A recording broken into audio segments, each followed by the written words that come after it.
I'm Riley Westerholt. I'm a junior at Waverly High School, and this is my angst poem.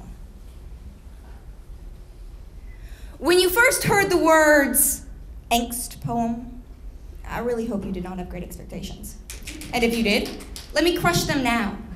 It's hard thinking of a depressing story to tell about your life when you're a middle-class white girl who lives in Nebraska. The most prejudice I've ever had directed at me was the question, so, do you ride your horse to school? Instead, I think I should write a poem about something simultaneously hilarious and horribly depressing, otherwise known as my love life.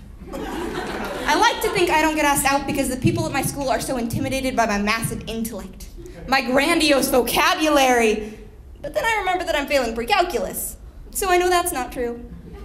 I would like to believe that I've never had a date to a dance because my hips don't lie.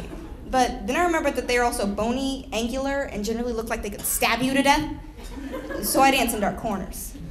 I need to think that boys don't stop and talk to me in the hallway because they're so enraptured by the way I strut. But then I trip over my feet, again. So I store that hypothesis away for later. I should think the true beauty lies on the inside, but then I remember that I go to a public high school.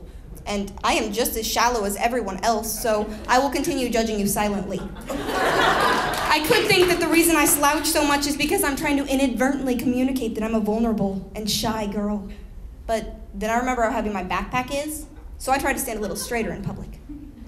I may think that the reason I don't have more friends is the absurd amount of time I spend on the internet, but yeah, actually that one is probably true.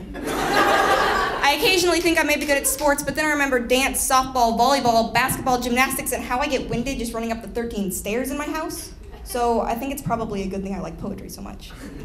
I really don't want to come off as seeming pretentious, but then I remember that my normal facial expression looks something like this. So I'm afraid I've already scared everyone away. I want to believe that all of you poets are secretly yearning for my number. But then I remember that this poem sounds like it's full of self-doubt. And let's be honest, that's no way to make a first impression. Even though I'm failing pre-calculus, I just scored 100 out of 88 points on an English quiz. My massive intellect is intimidating.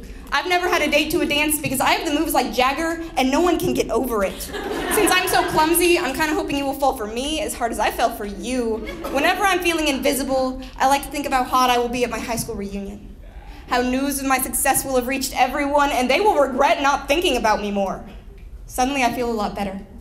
I slouch a lot, and that only makes me that much more terrifying when you've angered me to the point that I straighten up. Even though I suck at sports, if you see me glaring at you and writing furiously in a notebook, you should probably run, because writers, we're tired of being told that we're not good enough. We're tired of wondering if we're actually not good enough because we are more than good enough. Every single one of us.